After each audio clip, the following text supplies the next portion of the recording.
Halo, Assalamualaikum warahmatullahi wabarakatuh. Selamat pagi siswa-siswi kelas 8. Berjumpa lagi dalam pembelajaran bahasa Indonesia. Nah, pada pertemuan kali ini kita akan membahas masih teks yang sama, yaitu teks berita. Seperti biasa, sebelum kita memulai pembelajaran kita, ada baiknya kita berdoa menurut agama dan kepercayaan masing-masing. Baiklah, doa akan Ibu pimpin. Silahkan anak-anak Ibu sekalian berdoa di rumah masing-masing menurut agama dan kepercayaannya masing-masing. Berdoa dimulai.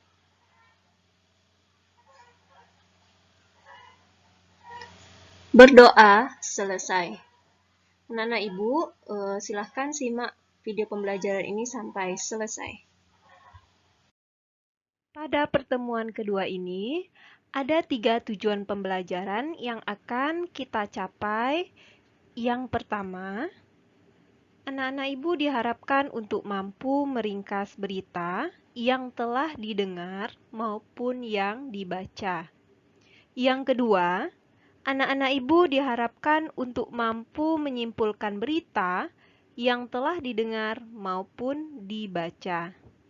Dan yang ketiga, anak-anak diharapkan untuk mampu memberikan tanggapan berdasarkan berita yang dibaca dan didengar. Sebelum kita masuk kepada contoh meringkas berita, kalian terlebih dahulu harus memahami apa itu ringkasan dan bagaimana cara meringkas sebuah berita.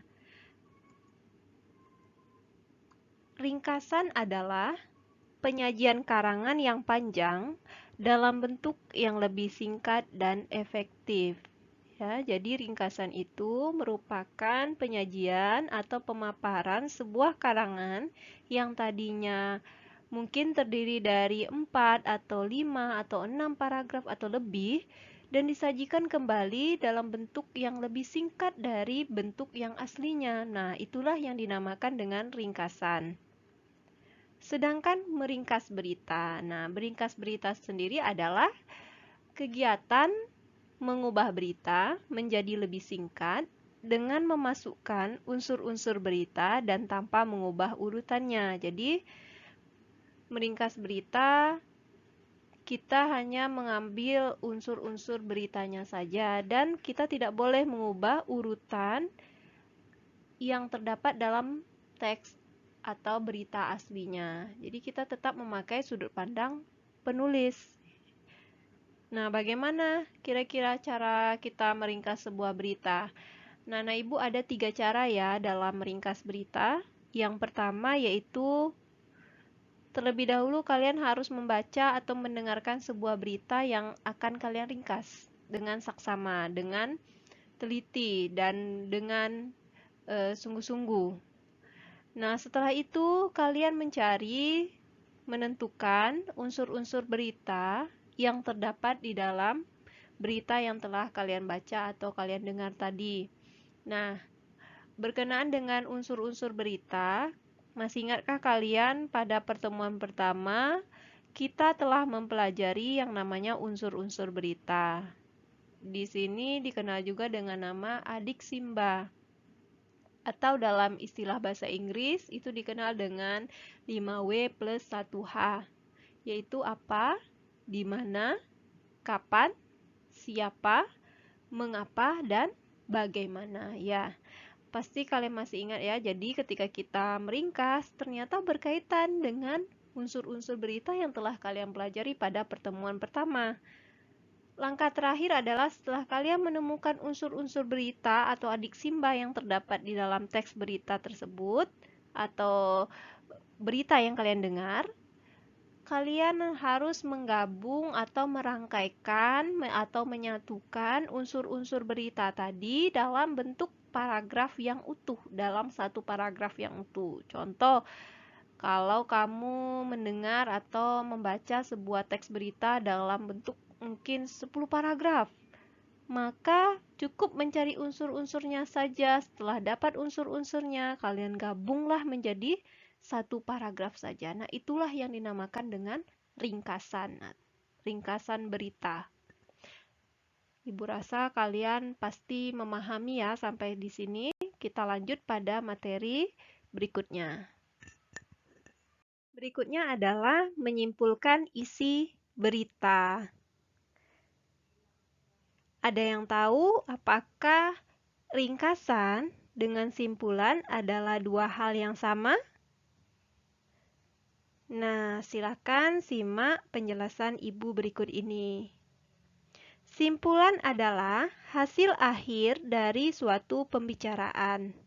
Atau bisa juga dikatakan simpulan itu merupakan kata-kata akhir dari suatu uraian.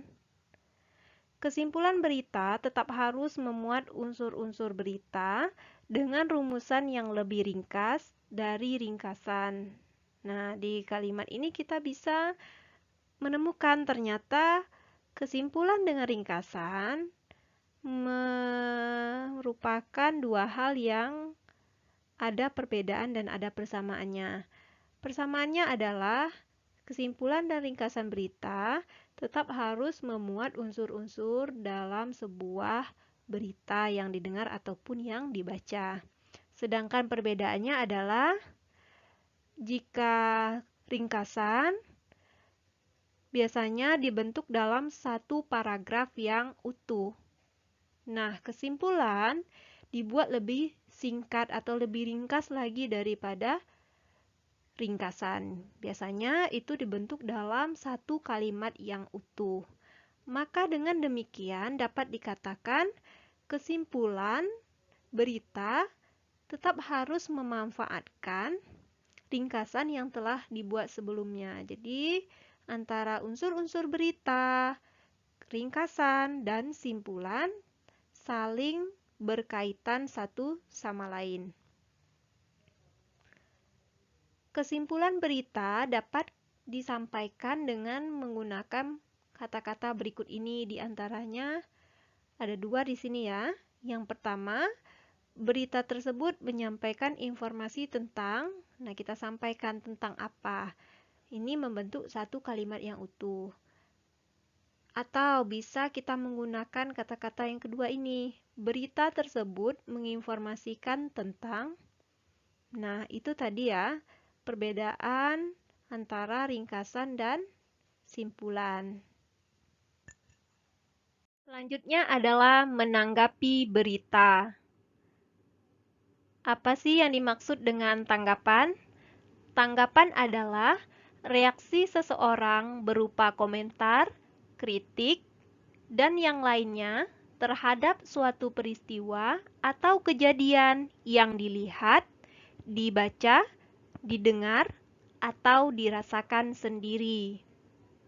Maka menanggapi berita dapat dikatakan sebagai sebuah kegiatan memberikan komentar terhadap berita yang dibaca ataupun yang kalian dengar. Nah, ketika kalian ingin menyampaikan sebuah tanggapan berita yang kalian mungkin baca atau yang kalian dengar, ada beberapa hal yang harus diperhatikan. Di antaranya adalah yang pertama, tanggapan yang kalian sampaikan haruslah bersifat objektif, disertai dengan alasan yang logis. Logis artinya adalah masuk akal. Yang kedua, tanggapan yang kalian sampaikan haruslah dengan menggunakan kata atau kalimat yang tepat. Dan yang ketiga adalah tanggapan disampaikan dengan sikap terbuka dan pastinya harus sopan. Ketika kalian menanggapi sebuah berita, baik itu yang kalian baca mungkin atau yang kalian dengar, ada dua hal yang bisa kalian komentari. Di antaranya adalah isi atau struktur berita. Yang kedua adalah bahasa yang digunakan dalam berita tersebut. Jika kalian ingin menanggapi isi atau struktur berita, bisa kalian komentari berkenaan dengan kebenaran informasi dari berita yang disampaikan atau kelengkapan informasi yang disajikan dalam berita tersebut. Sedangkan jika kalian ingin menanggapi berita dari segi bahasa yang digunakan, apa saja yang bisa kalian komentari?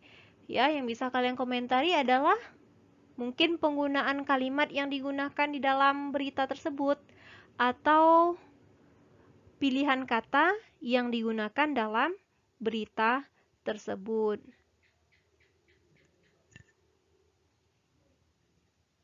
Selanjutnya kalian akan berlatih bagaimana cara menentukan unsur-unsur pokok berita. Nah, ini juga sudah pernah kalian pelajari di pertemuan pertama ya. Setelah itu, dari unsur-unsur berita kita akan merangkainya menjadi sebuah ringkasan dan mengubahnya menjadi sebuah kesimpulan, dan bagaimana cara menanggapi sebuah berita. Nah, berikut contoh teks yang Ibu sajikan. Teks ini juga sudah pernah kita ambil sebagai materi di pertemuan pertama.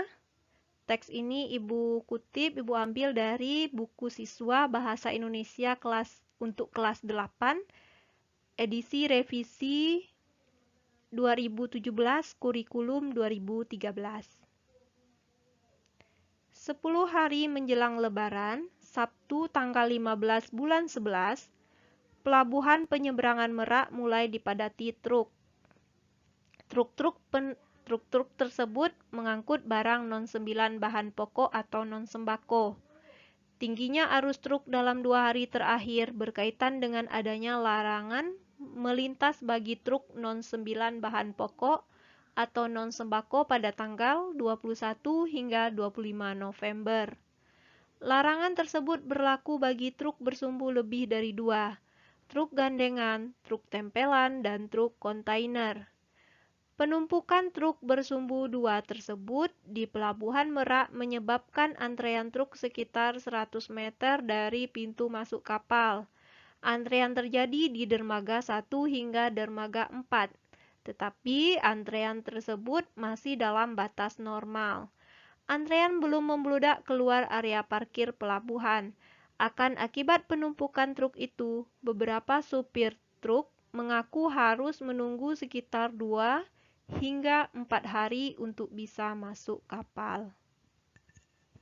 Berikut contoh dari bagaimana caranya kita membuat ringkasan ya. Tadi sudah dijelaskan pada slide-slide sebelumnya. Jadi ringkasan tersebut pertama kita membacanya, tadi kita sudah membacanya. Selanjutnya adalah kita harus menentukan unsur-unsur berita yang terdapat di dalamnya. Nah, berikut unsur-unsur berita yang terdapat di dalam teks Pelabuhan Merak tadi ya. Nah, ini juga sudah pernah kalian pelajari pada materi sebelumnya.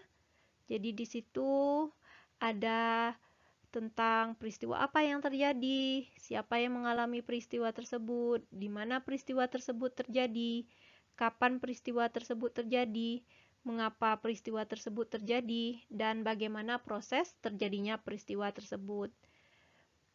Setelah kita mendapatkan unsur-unsur berita di dalam teks berita yang telah kita baca maupun yang kalian simak atau kalian dengar tadi, maka kita menggabungkan unsur-unsur berita 1-6 dalam sebuah paragraf yang utuh.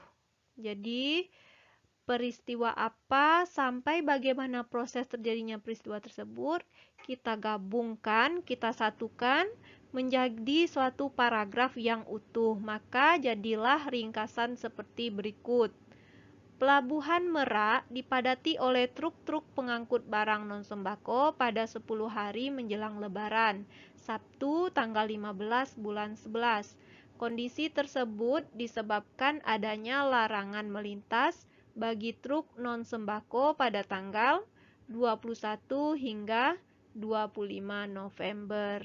Nah, jadi dari unsur-unsur berita yang telah kita dapatkan, kita gabungkan unsur-unsur berita tersebut sehingga jadilah sebuah ringkasan yang utuh.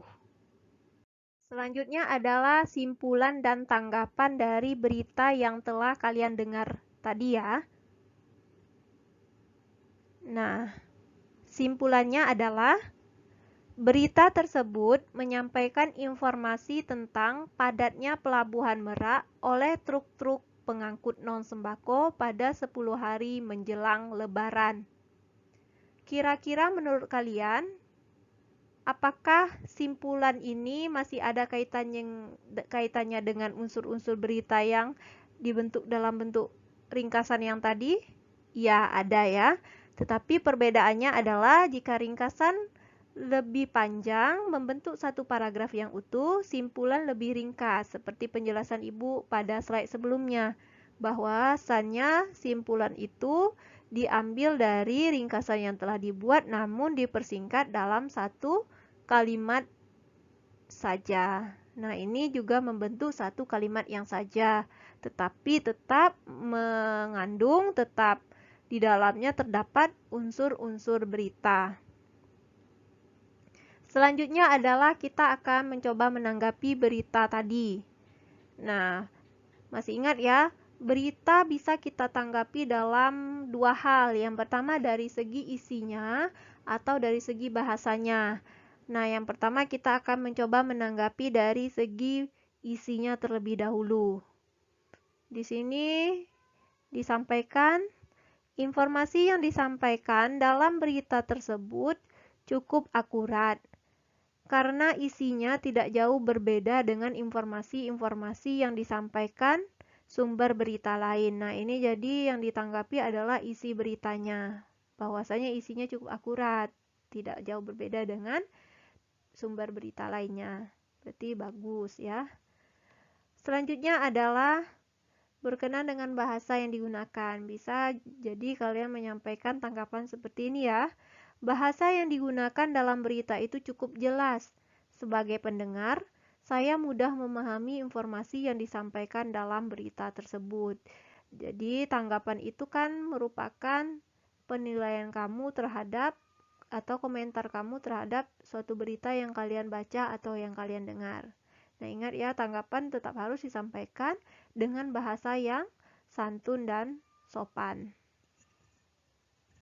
Sampai di sini pertemuan kita kali ini. Kita berjumpa lagi pada pertemuan berikutnya. Terima kasih sekali lagi Ibu ucapkan kepada anak-anak Ibu yang telah bersemangat mengikuti pembelajaran hari ini. Sekali lagi Ibu ingin mengucapkan terima kasih. Wabillahi taufiq wal hidayah.